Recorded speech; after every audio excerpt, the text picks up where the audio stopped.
নমস্কার, আমি মৌসুমী। শিলালিপিতে আপনাদের সবাইকে স্বাগত জানাই।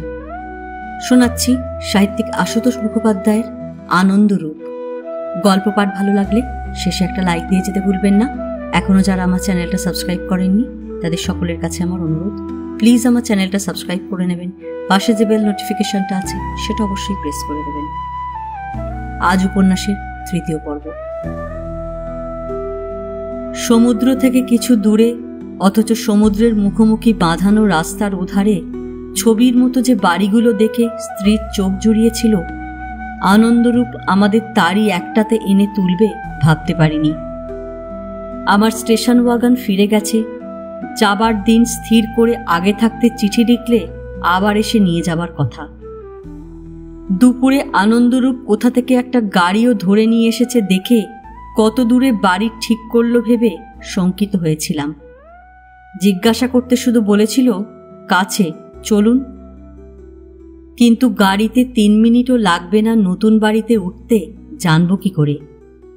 আসলে জোড়ো ছেলেকে পুশ চেয়ারে আর বসিয়ে আনতে রাজি নয়।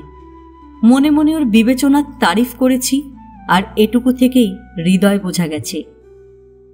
ছেলের জ্বর আরও বেড়েছে একটু, বই কমেনি। 4-এর কাছাকাছি ছুঁয়ে আছে।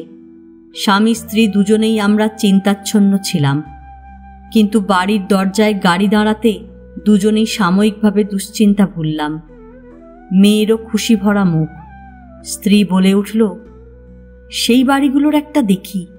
আনন্দ ভাই, তোমার তো ভয়ানক প্রতিপত্তি এখানে। 3 ঘন্টার নোটিশে এরকম বাড়ি?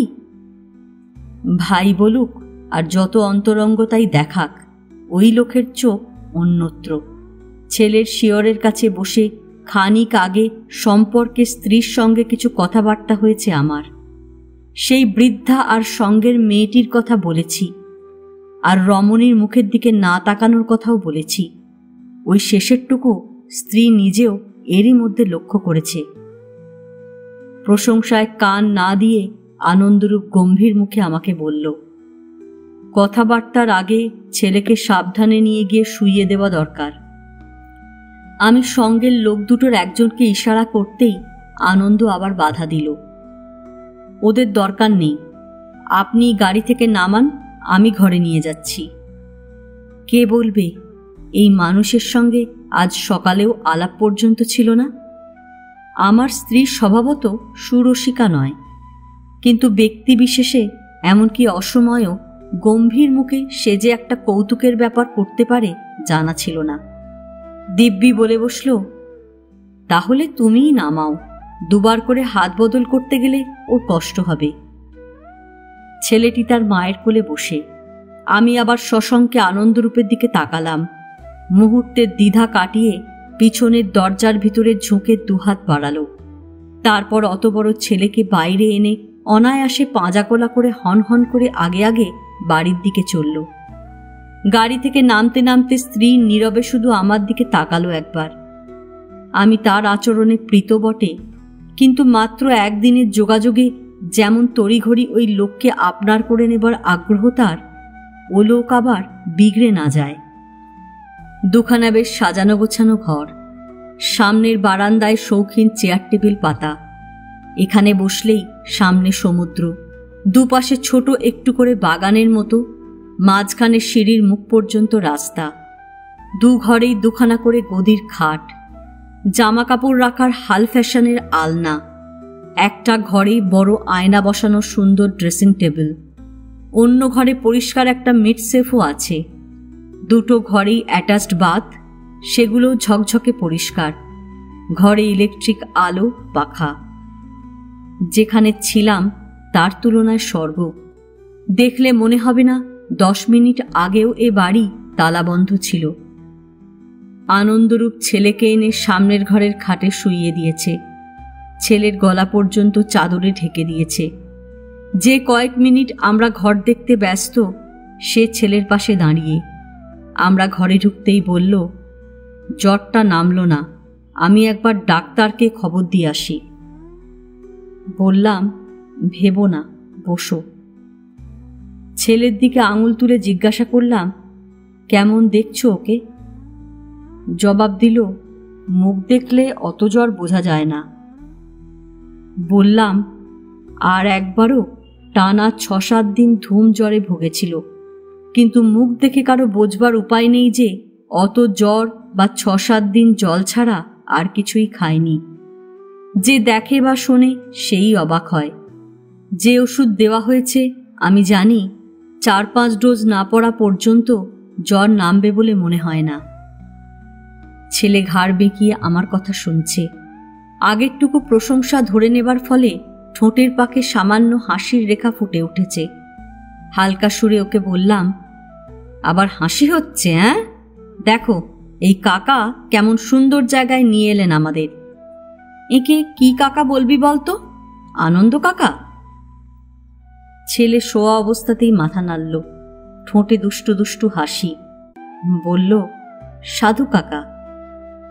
এই প্রথম আনন্দকে হাসতে দেখলাম আমরা, কিন্তু কতটুকু সময় বা তাকে দেখেছি। তবু কেমন মনে হলো ও যেন অনেক দিন বাদে স্থান কাল ভুলে এরকম হাসতে পেরেছে। ছেলের দিকেই চেয়ে আছে, নিঃশব্দ হাসিতে সমস্ত মুখ ভরে গেছে। টানা 2 চোখে স্নেহ যেন উপচে পড়ছে। পুরুষের এমন সুন্দর হাসিও দেখার জিনিস। আমি, স্ত্রী, মেয়ে সকলেই তাই দেখছি। অসুখ ভুলে একটা হাসির ছোঁয়া যেন সমস্ত ঘরে ছড়িয়ে পড়তে থাকল। আমি সানন্দ বিস্ময়ে ছেলের দিকে তাকালাম। সাধু কাকা তোকে কে বললে?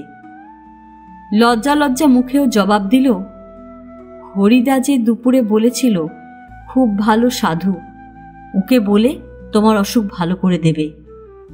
হরি ওর 2 বাহনের একজন। চকিতে আনন্দরূপের দিকে তাকালাম। ওর সুন্দর হাসির ওপরেই বেদনার ছায়া পড়ল। হাসি মিলিয়ে যেতে লাগল। নিঃশব্দেই আবার একটা যন্ত্রণা যেন ওঠানামা করছে। পায়ে পায়ে শয্যার কাছে এগিয়ে গেল।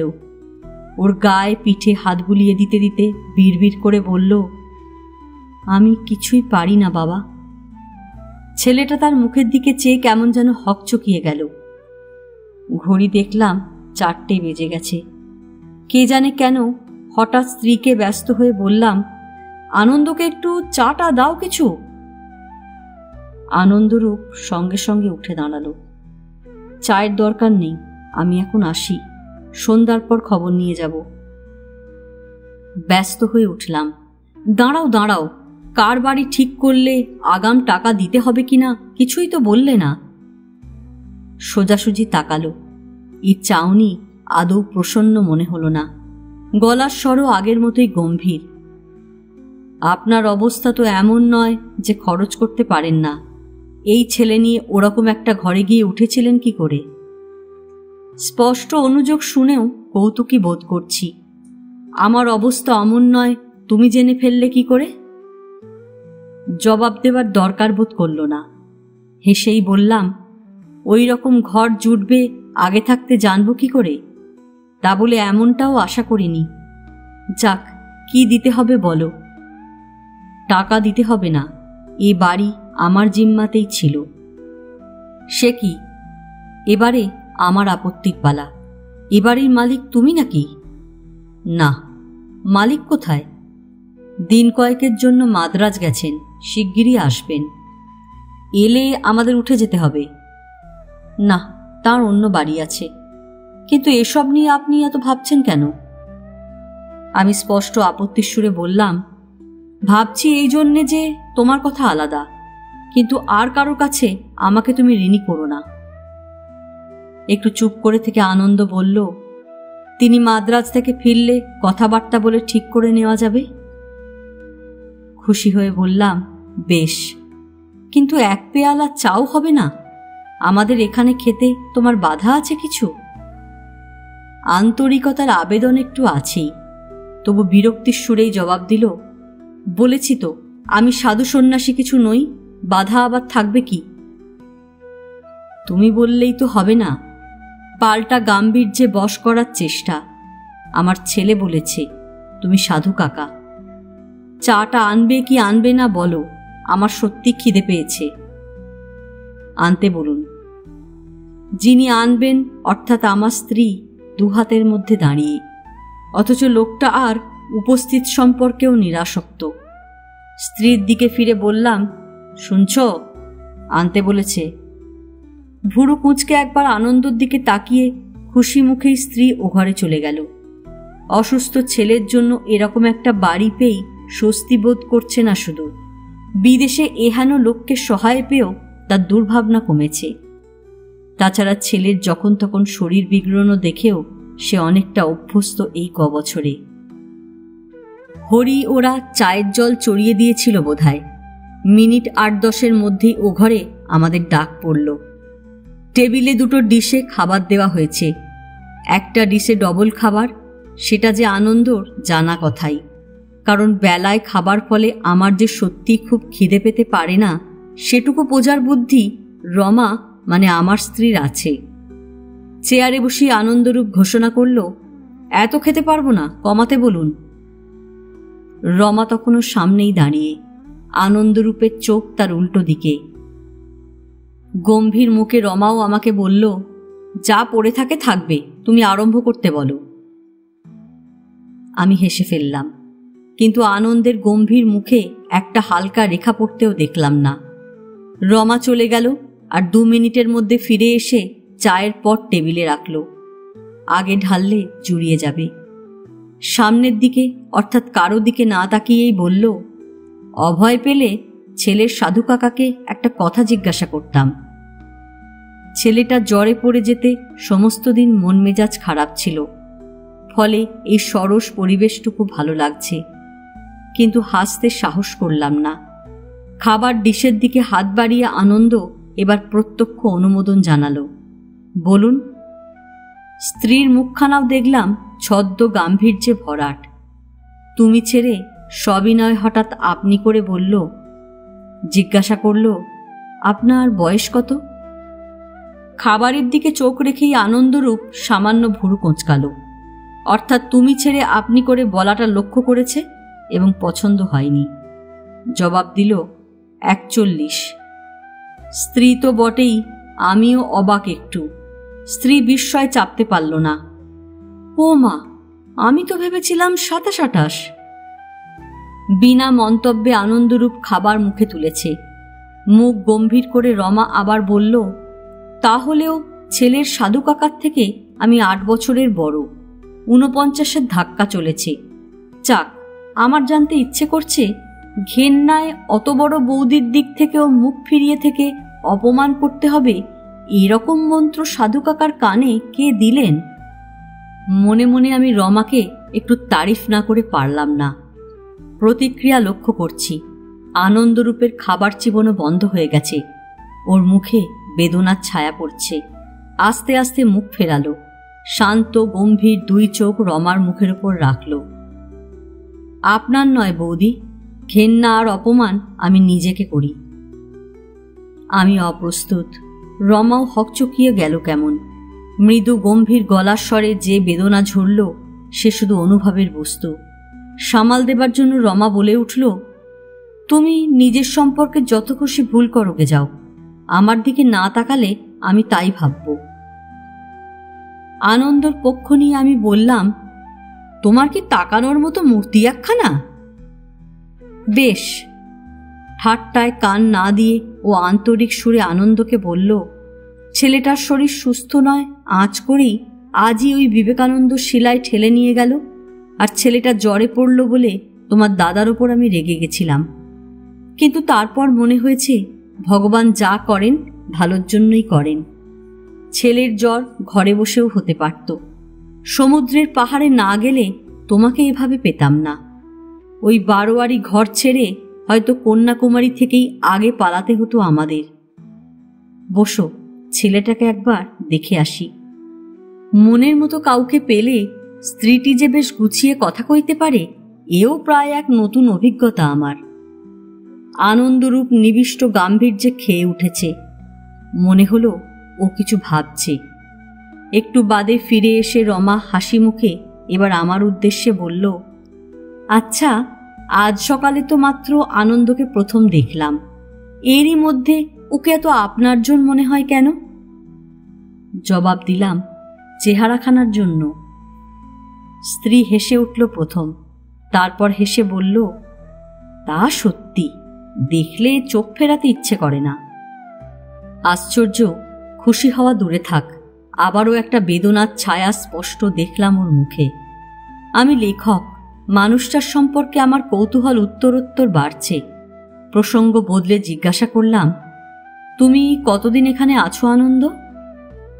বছর আড়াই। তার আগে কলকাতায় ছিলে? তার আগে মাস 6-7 এদিক সেদিক ঘুরেছি।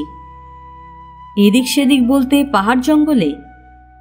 জবাব দিল না, মুখ তুলে একবার তাকালো শুধু। আমি নিরীহ চোখে স্ত্রীর দিকে তাকালাম। আনন্দকে আর কিছু দেবে কিনা জিজ্ঞেস করো। এবার ওকে সত্যি অপ্রস্তুত হতে দেখলাম একটু। ডিশ প্রায় খালি, সেটা যেন ও এই প্রথম খেয়াল করল। অল্প হেসে বলল, অনেকদিন পরে আদরের খাওয়া তো। খাবে বলেই তো দেওয়া হয়েছে। রুষ্ট চোখে রমা আমার দিকে ফিরল। তুমি এমন করো লোককে, কিছু না বললে আমি চুপচাপ ঠিক এনে দিতাম। আর কি নেবে? না, অনেক হয়েছে, চা দিন। এবারেও ছেলের জ্বর নিচের দিকে মোড় ঘুরল 5 দিনের পর। তার আগে পর্যন্ত আনন্দরূপ দুশ্চিন্তায় অস্থির। 2 বার করে ডাক্তার আনছে, ওষুধপত্র আনছে, ফল আনছে। যে 2 দিন 4-এর উপর জ্বর উঠেছিল, ওকে এ ঘর থেকে নড়ানোই যায়নি। সমস্ত রাত ছেলের শিয়রে বসে কাটিয়েছে। আর এমন সঙ্গী পেয়ে ছেলেও তাকে সহজে ছাড়ার পাত্র নয়। এখানে দিনের আর রাতের আহার এবং সকালে বিকেলে চা জল খাবারের ব্যবস্থাটা ওকে হাল ছেড়ে মেনে নিতে হয়েছে। এটা অবশ্য আমার স্ত্রীর ক্রেডিট। আমার সঙ্গে কথাবার্তায় আনন্দরূপ অপছন্দের কিছু করলে বা বললে স্পষ্ট বিরক্ত হয়, এমনকি ধমকের সুরে জবাবও দেয়। কিন্তু ওর বৌদি তেমন কিছু করলে বা বললে চুপ করে থাকে, আর বেশি জুলুম করলে হাল ছেড়ে হার মানে। এই 4-5 দিন 24 ঘন্টায় প্রায় সর্বক্ষণই এখানে কাটিয়েছি। রাতে ওর শোবার ব্যবস্থা শুনেছি মন্দিরের পাশে সমুদ্রের মুখোমুখি ঢাকা অলিন্দে।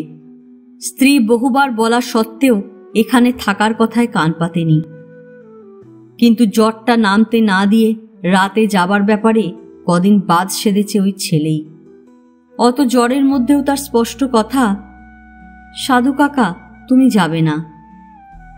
পাশের ঘরে যেটুকু গড়িয়ে নিয়েছে তাও মেঝেতে কম্বল পেতে, বিছানায় শোয়ানো যায়নি। অথচ এটা যে কৃচ্ছ সাধন সেটা আমার চোখে ধরা পড়েছে। অন্যমনস্ক করে দিতে পারলে ভালো খাওয়া দাওয়ার ব্যাপারে বেশ রুচি আছে।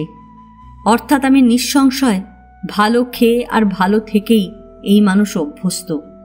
ওর খাওয়ার প্রসঙ্গে আমার ধারণার কথা স্ত্রীকে বলতে সে সব হয় থামিয়ে দিয়েছে। চুপ চুপ, কানে গেলে রক্ষা নেই। 3য় দিনে আনন্দরূপ রেগেই গেল আমার ওপর। 53 মাইল পথ ভেঙে ত্রিবান্দম থেকে বড় ডাক্তার নিয়ে আসার প্রস্তাব নাকচ করেছি সেই রাগ। বলেছে, টাকার জন্যে ভাবছেন? দরকারে 4 গুণ টাকা আমার সঙ্গে থাকে, তাছাড়া ট্রাভেলার্স চেকও আছে। টাকার জন্য নয়, আর 2 দিন দেখো না। কিন্তু বৌদি বলছিলেন জ্বর থাকা মানেই আরো বেশি মাসেল নষ্ট হওয়া ওর। সায় দিতে হয়েছে। বলেছি, সেটা সত্যি কথা, কিন্তু এই অসুখ হলে আর 5টা উপসর্গ লেগেই থাকে। রেজিস্ট্যান্স পাওয়ার কিছু নেই তো। তবু আমার ধারণা জ্বর এবার 1-8 দিনের মধ্যেই নিচের দিকে নামবে। ও বিরক্ত হয়ে বলে উঠেছে, আপনি লেখক, অসুখ বিসুখ নিয়ে আপনার ধারণা করতে যাওয়ার দরকার কি? রাগ না করে হেসেই জবাব দিয়েছি, অভিজ্ঞতার থেকে বলছি, দেখোই না 2 দিন, ইনি ঠিক চিকিৎসা করেছেন। ডাক্তারটির সম্পর্কে সত্যি শ্রদ্ধা বেড়েছে আমার। কতটা জানেন উনি বা রোগীর প্রতি কতটা দরদ মুখ দেখে বোঝা যাবে না, উল্টে মনে হবে হাতুড়ে পণ্ডিত। কিন্তু ভুল ভাঙতে বেশি সময় লাগে না। একটু লক্ষ্য করলেই বোঝা যায় এরকম জায়গায় পড়ে থাকলেও আধুনিকতম চিকিৎসার ব্যাপারে বেশ ওয়াকিবহাল তিনি। কৌতূহলবশত এর সম্পর্কেও খোঁজ নিয়েছি আনন্দের কাছে। ওর সঙ্গে এখানেই আলাপ তার। আনন্দ বলেছে উনি মহীশূরের মানুষ, সেখানেই প্র্যাকটিস করতেন। দিন রাত খাটতেন আর পয়সাও প্রচুর রোজগার করতেন। দুটো ছেলে আর দুটো মেয়ে ছিল, আর স্ত্রী ছিল। একটি মেয়ে আর স্ত্রী আগেই মারা গেছিল। ট্রেন দুর্ঘটনায় দুটি ছেলে আর বাকি মেয়েটিও একসঙ্গে শেষ। এরপর ডাক্তারটি অনুভব করলেন, ওই যে বয়সকালের 4টি ছেলে মেয়ে চলে গেল, তাদের সঙ্গে তার যেন এ যাবৎকাল ভালো করে চেনা জানাই হয়নি। ওরা একজনও তেমন কাছের কেউ ছিল না, এমনকি স্ত্রীও না। তিনি শুধু প্রতিষ্ঠা আর পয়সার পিছনে ছোটাছুটি করেছেন। ফলে যারা চলে গেল তাদের জন্য তেমন শোকাবিষ্ট পর্যন্ত হতে পারছেন না। সেই থেকেই পরিবর্তন, চিকিৎসাটাকে মোটামুটি নিঃস্বার্থ সেবার মধ্যে ছড়িয়ে দেবার চেষ্টা। রমা কখন পিছনে এসে চুপচাপ শুনছিল। বড় নিঃশ্বাস ফেলে মন্তব্য করেছে, কি বিষম দুঃখের জীবন ভদ্রলোকের। কত রকমের আঘাত পেয়ে কতজন কোথা থেকে কোন দিকে ফেরে তার ঠিক ঠিকানা নেই। আনন্দরূপের দিকে চেয়ে হঠাৎ আমি সচকিত হয়েছি। মুহূর্তের মধ্যেই সুন্দর মুখ থমথমে একেবারে। তারই মধ্যে একটা অব্যক্ত যন্ত্রণার নীরব নিষ্পেষণ শুরু হয়েছে যেন। আমি লক্ষ্য করছি, টের পেয়েই হয়তো উঠে বারান্দার দিকে চলে গেল। স্ত্রীও বিমূঢ় খানিকক্ষণ ফ্যাল ফ্যাল করে আমার দিকেই চেয়ে রইল সে। দুদিন বাদে সত্যিই ছেলেটার জ্বর নামতে একটু আনন্দ, কিন্তু চোখে তখন অন্য বিস্ময়। বলল, আপনি ঠিক কথাই বলেছিলেন দাদা। এত ভুগে উঠল, তার ওপর খাওয়া নেই, অথচ তাজা মুখ, একটুও বোঝা যায় না। এরকম কি করে হয়? আমি মাথা নাড়লাম। কি করে হয় আমি জানি না। লেখক সম্পর্কে ওর ভক্তি শ্রদ্ধা কমই ধরে নিয়েছিলাম। পাশের ঘর থেকে সেদিন বৌদির সঙ্গে ওর কথা শুনে কান জুড়িয়ে গেল। অবশ্য আমারও সেদিন মেজাজপত্র ভালো ছিল। খানিক আগে এই বাড়ির মালিককে ধরে নিয়ে এসেছে আনন্দ। ভদ্রলোক কিছুই নিতে চাননি। আনন্দর কথায় আমি 15 দিনের জন্য 350 টাকা জোর করে গছিয়ে দিয়েছি। তিনি চলে যেতে হৃষ্ট চিত্তে পাশের ঘরে একটা চিঠি লিখতে বসেছি। রমার গলা কানে এলো, তোমার কল্যাণে কত দিকে সুবিধে হলো ঠিক নেই। এমন বাড়ি 350 টাকা কিছুই নয়। আনন্দর জবাব কানে এলো, সুবিধে চাইলে তো বিনা পয়সাতেই থাকা যেত। দাদা এ ব্যাপারে কেমন লোক সে আমি প্রথম দিনেই বুঝে নিয়েছি। রমার কৌতূহল, কি বুঝেছ? প্রথম দিন কি করেন জিজ্ঞাসা করতে শুধু বললেন, খবরের কাগজে চাকরি। লেখক ছেড়ে অত বড় কাগজের সাহিত্য সম্পাদক সে কথাও বলেননি। বাড়ির ব্যাপারে নাম না জিজ্ঞাসা করলে জানতেও পারতুম না এমন একজন লেখকের সঙ্গে কথা বলছি। আর তখনই বুঝে নিয়েছি দাদা আর যাই হোক কারোর কাছ থেকে সুবিধে নেবার মানুষ নন। আমি এ ঘর থেকে চেঁচিয়ে উঠলাম, আনন্দকে শিগগির রাজভোগ এনে খাওয়া। আমার নয়, ছেলেই ভালো রকম আটকেছে সাধু কাকাকে। ক্ষণে ক্ষণে চোখে হারায়। বেরুবার আগে তাকে ওর অনুমতি নিয়ে যেতে হয়। কোথায় যাচ্ছে, কেন যাচ্ছে, কতক্ষণে ফিরবে, সেই ফিরিস্তি না দিলে ছুটি নেই। আমরা সানন্দে লক্ষ্য করছি ওর জুলুম আনন্দরূপ হাসি মুখেই মেনে নেয়। ওকে কথা দিলে কথা রাখে। দুজনে সমবয়সীর মতো গল্প করে। এ বাড়িতে ওর রাতে শোবার ব্যবস্থা পর্যন্ত করে ছেড়েছে। আমরা খুশি তো বটেই, কিন্তু ভিতরে ভিতরে চিন্তাও ধরে গেছে। 15 দিনের 7 দিন তো কেটে গেল, আর 8 দিনও দেখতে দেখতে চলে যাবে। তারপর ছেলেটাকে সামলানো শক্ত হবে। ও মুখে কিছু বলবে না, কিন্তু ভিতরে ভিতরে কাঁদবে। মনের মতো করে যে ওকে সঙ্গ দেয় সেই ওর সব থেকে প্রিয়। কৃতজ্ঞ চিত্তে তাকে মনে রাখতে চেষ্টা করে। অসম বয়সের এমন অনেক হারানো বন্ধু আছে ওর, কিন্তু আনন্দের মতো যেন কেউ নয়।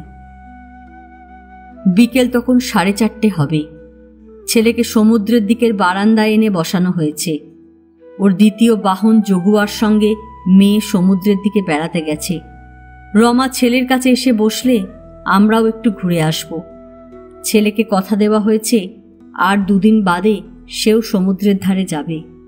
এ নিয়ে ও জুলুম করে না। অদূরে একটা চেয়ার টেনে নিয়ে সমুদ্রের দিকে মুখ করে বসেছিলাম আমি, কিন্তু কানটা ওদের দিকেই। ছেলে জিজ্ঞাসা করছে, আচ্ছা সাধু কাকা, তুমিও পুজো করো না, মন্ত্র পড়ো না? না, তুই আমাকে সাধু কাকা বলিস কেন? শুধু কাকা বলতে পারিস না? তাহলে তোমার এরকম ধবধবে সাদা জামা কাপড় কেন? আর কাপড় এরকম করে পরো কেন? এমনি, সাধুদের তো গেরুয়া কাপড় থাকে। ব্রহ্মচারীদের ওরকম সাদা জামা কাপড় থাকে, হরিদ্বারে দেখেছি। তুমি ব্রহ্মচারী? না, আমি ব্রহ্মদৈত্য। ছেলে হেসে উঠল, আনন্দ হাসছে। কি ভেবে ছেলে আবার জিজ্ঞাসা করল, সাধু কাকা, তুমি অনেক জায়গায় হেঁটে বেরিয়েছ? বেশি না, কেন? আমি বড় হলে আর ভালো হয়ে গেলে খুব হেঁটে বেড়াবো, দেখো। হেঁটে এক দেশ থেকে আর এক দেশে চলে যাব। যাস, কিন্তু তুই কবে ভালো হবি? জিজ্ঞাসা নয়, আমার কানে আনন্দর যেন একটা আকুতি বাজল। কি জানি, একদিন না একদিন মা তো আমাকে ভালো করে দেবেই। তখন হেঁটে হেঁটে সব জায়গায় যাব আর সকলকে মায়ের কথা শোনাবো, তাই না? আর চোখে চেয়ে দেখি আনন্দর সমস্ত মুখ থমথমে হয়ে গেছে এরই মধ্যে। সেদিকে খেয়াল না করে ছেলে বলে চলেছে, কিন্তু মা যে কেন এত দেরি করছে ভালো করে দিতে? বেশিক্ষণ বসলেও কোমরে ব্যথা করে এখন। আচ্ছা সাধু কাকা, ভালো ভালো লোকের তো মাকে বললে কাজ হয়, তুমি মাকে বলতে পারো না? ছেলের দিক থেকে মুখ ঘুরিয়ে বসেছে আনন্দরূপ। বিড়বিড় করে জবাব দিল, আমি ভালো লোক নই বাবা। ছেলে হেসে উঠল, যেন এমন অসম্ভব কথা আর শোনেনি। রমা বারান্দায় এসে আনন্দের দিকে চেয়ে অবাক। ওর সমস্ত মুখে যেন একরাশ রক্ত উঠে জমাট বেঁধে আছে। স্ত্রী সবিস্ময়ে আমার দিকে তাকাতে আমি নীরবে নিষেধসূচক ইশারা করলাম, অর্থাৎ কিছু জিজ্ঞাসা করো না। উঠে দাঁড়ালাম, ছেলেকে বললাম, এবারে আমরা একটু ঘুরে আসি, কেমন? পাশাপাশি হাঁটতে হাঁটতে সমুদ্রের ধারে এলাম আমরা। একটা বড় পাথর বেছে নিয়ে বসলাম, আনন্দকেও বসালাম। কিছুক্ষণ তিন সমুদ্রের সঙ্গমের দিকে চেয়ে থেকে আনন্দ পাথরের আর এক ধারে এসে বসল। ওর সমস্ত মুখ থমথম করছে তখনও। পূবের দিকে মুখ করে বসে আমি। সূর্য তখনও অনেক ওপরে, তবে পশ্চিমের দিকে যাত্রা শুরু হয়েছে বোঝা যায়। আনন্দর চোখ উল্টো দিকে, অর্থাৎ সঙ্গমের দিকে। একটু মাথা ঘোরালে আমার সঙ্গে চোখাচোখি হতে পারে, কিন্তু আমার দিকেও তাকাচ্ছে না। হঠাৎ প্রায় রুক্ষ স্বরেই জিজ্ঞাসা করল, এখানে এসে কন্যাকুমারীর পুজো দিয়েছেন? তোমার বৌদি দিয়েছেন। আবার চুপ কিছুক্ষণ, তারপর আবার প্রশ্ন, ছেলেকে নিয়ে এ পর্যন্ত কোথায় কোথায় ঘুরেছেন? অনেক জায়গায়। জায়গাগুলোর নাম করলাম, বলা বাহুল্য সবই তীর্থক্ষেত্র। অনুচ্চ কঠিন গলার স্বরও ফেটে পড়বার মতো। কেন ওই ছেলেকে নিয়ে এভাবে ঘোরেন? আপনি কি আশা করেন কোনো দেবদেবী একটা কিছু অলৌকিক কাণ্ড করে ছেলে ভালো করে দেবে? না। তাহলে ও এরকম আশ্বাস পেল কি করে?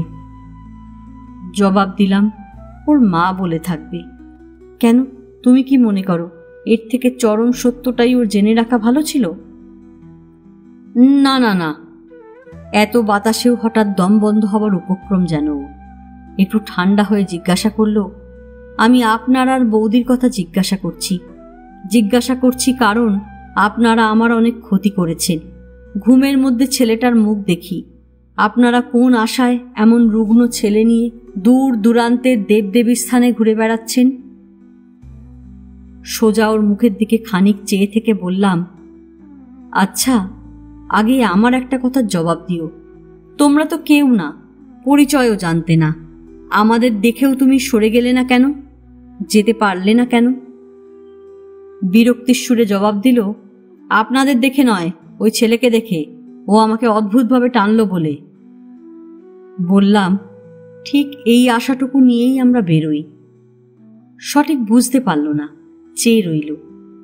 আস্তে আস্তে বলে গেলাম, দেখো আনন্দ, ওই ছেলের জন্য আমরা নিঃশব্দে অনেক কেঁদেছি, আবার ওর ওই মুখের দিকে চেয়েই কান্না বন্ধ করেছি। যখন দেখা গেল সমস্ত রকমের চিকিৎসা এখনো পর্যন্ত ওই রোগের কাছে হার মেনে আছে, স্বভাবতই আমার স্ত্রী দৈবের ওপর নির্ভর করতে লাগলেন। হাজার হাজার টাকা খরচ করার পরে তিনিও থমকে গেলেন। কিন্তু সর্বত্র আমরা একটা কথা শুনেছি, ওর ঠিকজ্জিতেও নাকি তাই আছে। এ ছেলের জীবনে অলৌকিক কিছু ঘটবে, দৈব অনুগ্রহে এরকম অসম্ভব ফাঁড়া ও কাটিয়ে উঠবে। এই থেকে আমার মাথায় একটা অন্য চিন্তা এলো। অলৌকিক বা মিরাকেল যদি কিছু ঘটে তো এই দেশেই ঘটতে পারে, আর এই দেশের মানুষই তা ঘটাতে পারে।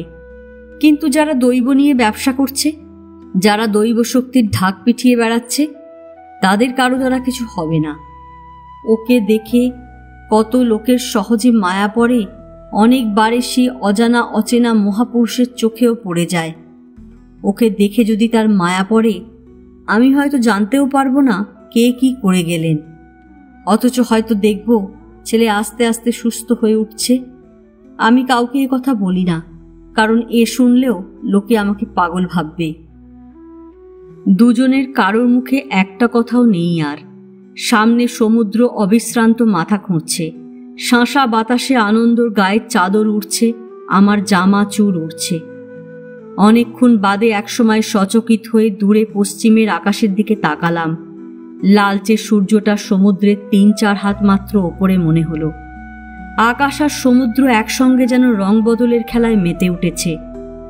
দেখতে দেখতে ওই সূর্য জল স্পর্শ করল, তারপর আস্তে আস্তে ডুবতে লাগলো, ডুবে গেল। আজ এ পর্যন্তই। উপন্যাসের ৪র্থ পর্ব নিয়ে অন্যদিন আসব। গল্প পাঠ ভালো লাগলে লাইক, শেয়ার, কমেন্টস করতে ভুলবেন না। আজকের মতো নমস্কার।